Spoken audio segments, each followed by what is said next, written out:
the confirmed resident electoral commissioners and the national commissioner, as you also see there, that have been confirmed by the Senate, published in some dailies, reported not as much as the headlines grabbing ones.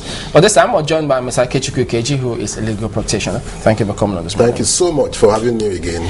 Thank you, indeed. It's amazing. This generating a whole lot of talk again, and we'll ask ourselves, well, we're approaching another elections and politics and law. Yes. I don't know, where do we draw the line now? Yes. There really? you go. Yes, tell us about politics that now. Not politics. They're not Siamese twins. Let's state it clearly. First, let's make the first step. Let's throw the first salvo. The very fundamental first step, and that is that the president swore to defend and protect the Constitution. But events with regards to the nomination and appointment of R.E.C and National Electoral Commissioners presently have shown that he is in fact destroying the Constitution. No, but if you look at David Cameron, Obama, yes, they swore to uphold their own laws, but the politicians, they will always play politics. So what is going on? You don't play politics. What is different with this? You don't play politics with the Constitution. You may play politics with regulations, rules, and all that. But where has anybody gone wrong?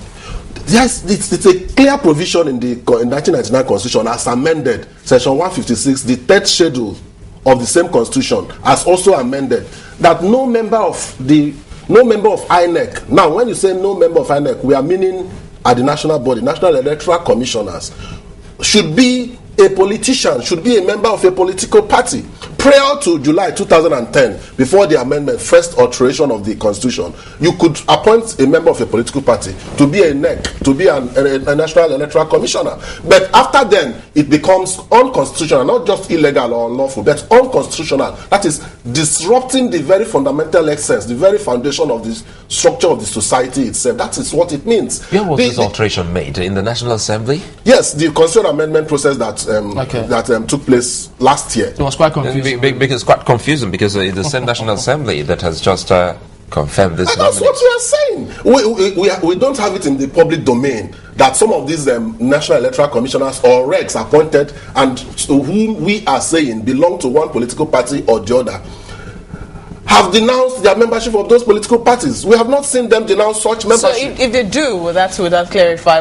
Yes, if you come to the public domain as a public official one time or the other, you belong to a political party and you denounce your membership of the political party and you release your cards back to them, you become a non-partisan person and you be qualified. Right, you will not have a problem with that? Sorry, Chairman. No, I don't have a problem with that. You will not have a problem with that? I will not have a problem because with your that. colleague who was here earlier said that he will have a problem with that because he would fear that they will still have sympathies towards the party they used to be members of. The president's cousin or the president's younger brother may be non-partisan, and if that means if you appoint the president's younger brother, he would be most partisan, even though he doesn't belong to a political party. Okay, so the fundamental requirement is not belonging to a political party. As soon as you get someone who does not belong to a political party, whether the person had belonged previously and resigned or has never belonged, that person is duly qualified and constitutional. Right. Look at this comment. It comes in from Calabar, Bonnie. He says he hates when people malign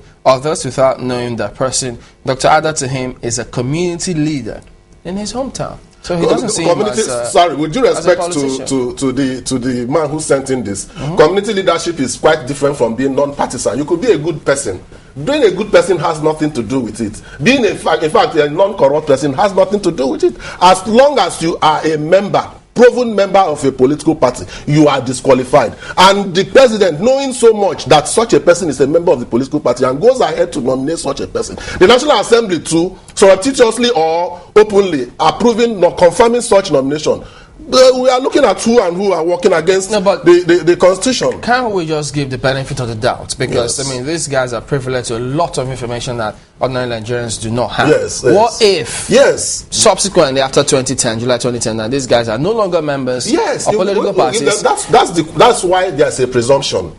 It is what is available to us that we will speak from. Information is power. What information has government released out there to assuage the feelings of some of us who are suspect, who are concerned about these issues. Government ought to release this information to tell us that these people that we are crying about do not belong to any political party or have resigned from the political parties they belonged to previously. Okay, but since that information is not available to the public domain, like Solai will always say, when last we checked, they still belonged to political parties. When last we checked, someone was an ambassador to Mexico. When last we checked, he was a former industries minister. When last we checked, he was a gubernatorial contestant. When last we checked, he was this, he was that. And all of those just means that he was a political party. But when last have you checked if any member of the Senate is complaining about these nominations, opposition members? When last we checked, like in today's papers, we've not seen a member of the Senate complaining about it. And then they have opposition in the Senate. Well, you don't know what happened. That's why it's not available in the public domain. We don't have it in the public domain. What happened? What transpired?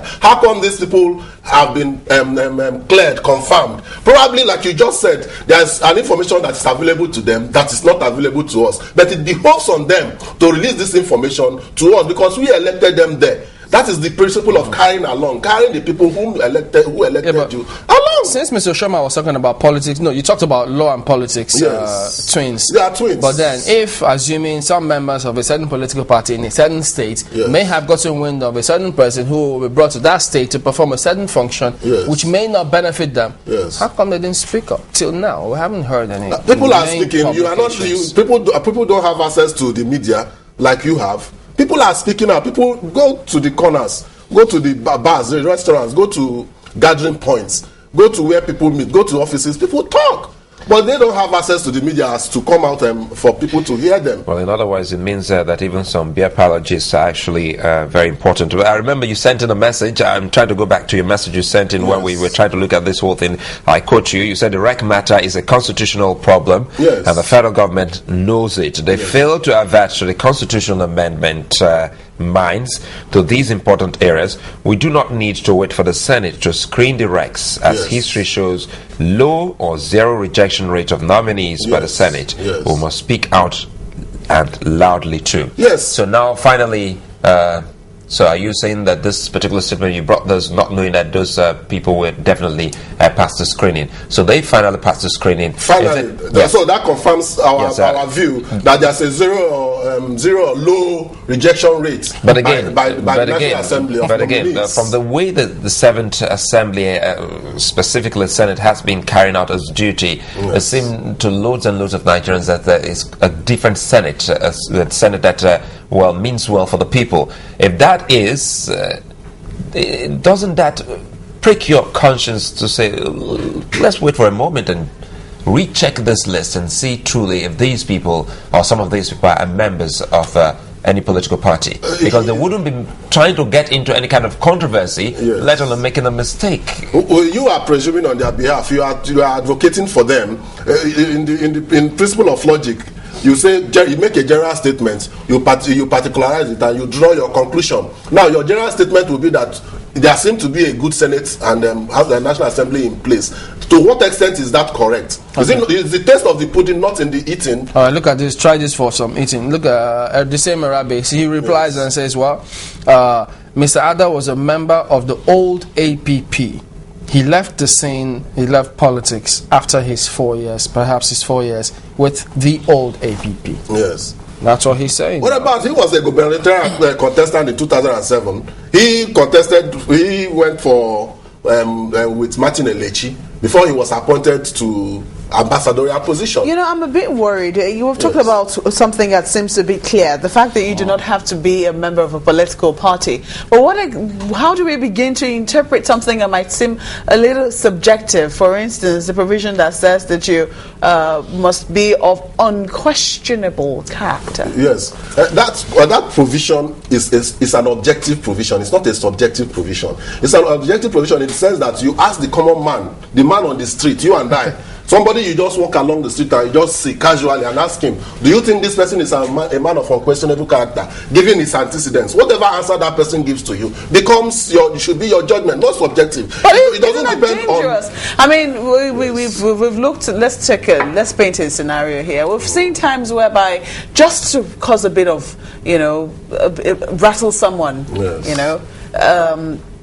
somebody's image is deliberately smeared. Yes. This person has done absolutely nothing. Yes. And then there is a campaign of calumny, maybe in the media or somewhere, just to smear the person's campaign. Yes. And because people do not know who the person is, but that's what they've read about the person, they begin to think that. So if you say at some point that person is going to come up to be a wreck, chances are that I might say, isn't it the person we heard so and so about? If you come and ask me as a common man, I will tell you that my answer will be yes, that person will be. That's why we are saying I agree with you. What we are saying is what information is available in the public domain. Yes. It's available to the common man to assist him to make up his mind as to say whether or not someone is a person of unquestionable character and integrity.